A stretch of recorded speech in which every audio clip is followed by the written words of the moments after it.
प्रणाम, मैं रिंकी सिंह एक झूमर गीत गाने जा रही हूँ।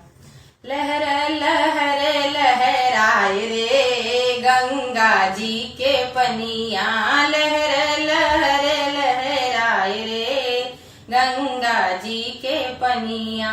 वही गंगा जी में सासू बहेली, वही गंगा जी में सासू बहेली। सेवा के झंझट ओरा गईले रे गंगा जी के पनिया, लहर लहर लहरा गईले रे गंगा जी के पनिया।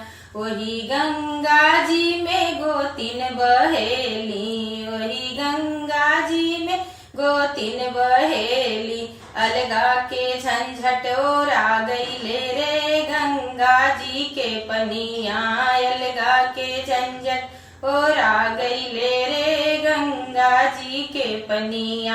लहर लहर लहरा गईले रे गंगा जी के पनिया। वही गंगा जी में ननद बहेली, यही गंगा जी में ननद बहेली। गौना के झंझट ओरा गईले रे गंगा जी के पनिया, लहर लहर लहरा गईले रे गंगा जी के पनिया। Thank you.